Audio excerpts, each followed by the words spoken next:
अस्सलाम वालेकुम जी। हाँ जी, उम्मीद करदा सब ठीक ठाक होने जी। अल्हम्दुलिल्लाह ਅਸੀਂ ਵੀ ਠੀਕ ਠਾਕ ਹਾਂ। ਹਾਂਜੀ ਜੀ, ਮੈਂ ਮੁਹੰਮਦ ਔਰ ਮੰਮਾ ਜੀ ਜਾ ਰਹੇ ਸੀਗੇ ਪਿੰਡ, ਕਿਉਂਕਿ ਬਾਬਾ ਜੀ ਨੂੰ ਅਮਾਦ ਭਾਈ ਲਈ ਜਿਹੜਾ ਹੈਗਾ ਖਾਣੇ ਛਾਣੇ ਲੈ ਕੇ ਜਾਣਾ ਸੀਗਾ। ਅਤੇ ਇੱਧਰ ਜੀ ਸਾਡੀ ਹਾਲਤ ਚੈੱਕ ਕਰੋ, ਜਿਹੜੇ ਚਮਨ। ਉਸ ਤੋਂ ਬਾਅਦ ਜੀ ਮੁਹੰਮਦ ਮਾਸ਼ਾਅੱਲਾ ਬਹੁਤ ਖੁਸ਼ ਹੈ ਵੇ, ਠੀਕ ਹੈ ਜੀ। ਅਤੇ ਫਿਰ ਜਿਹੜਾ ਹੈਗਾ ਨਾ, ਮੁਹੰਮਦ ਡੋਗੀ ਨੂੰ ਦੇਖਿਆ, ਡੋਗੀ ਨੂੰ ਦੇਖ ਕੇ ਤਾਂ ਬਹੁਤ ਖੁਸ਼ ਹੋ ਰਿਹਾ ਸੀ, ਕਿਉਂਕਿ ਮੁਹੰਮਦ ਦਾ ਡੋਗੀ ਹੈ, ਠੀਕ ਹੈ ਜੀ। ਫਿਰ ਅਸੀਂ ਆਪਦੇ ਸਫ਼ਰ ਲਈ ਰਵਾਨਾ ਹੋਏ ਹਾਂ ਬਾਈਕ 'ਤੇ। ਆਹਿਸਤਾ ਆਹਿਸਤਾ ਜਿਹੜਾ ਹੈਗਾ ਗਾਉਂ ਦੀ ਤਰਫ ਗਏ ਹਾਂ। ਜਦੋਂ ਫਿਰ ਬੱਚੇ ਨਾਲ ਹੋਣ ਤਾਂ ਬਾਈਕ ਆਹਿਸਤਾ ਹੀ ਚਲਾਈ ਜਾਂਦੀ ਹੈ ਜੀ।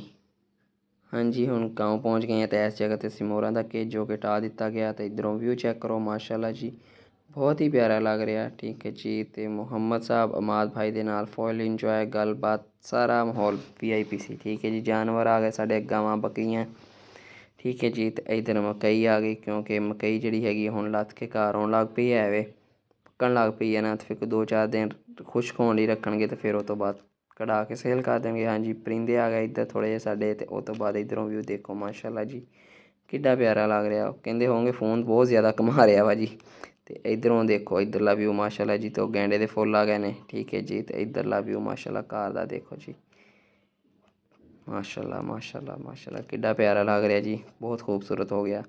ਹਾਂਜੀ ਜੀ, ਅਤੇ ਇੱਧਰ ਜਿਹੜੇ ਚਮਨ ਜੋ ਕਿ ਅਸੀਂ ਹੋਏ ਫਿਰਦੇ ਹਾਂ, ਠੀਕ ਹੈ ਜੀ। ਅਤੇ ਇੱਧਰ ਮੰਮਾ ਨੇ ਫੁੱਲਾਂ ਦੀ ਕਟਿੰਗ ਕੀਤੀ ਸੀ, ਠੀਕ ਹੈ ਜੀ, ਜਿਨ੍ਹਾਂ ਦੀ ਹੁਣ ਸ਼ਾਖਾ ਨਿਕਲੀਆਂ ਜੀ। ਹਾਂਜੀ ਜੀ, ਇੱਥੇ ਐਂਡ ਕਰਦੇ ਹਾਂ ਵਲੋਗ ਦਾ। ਅੱਲਾ ਹਾਫਿਜ਼।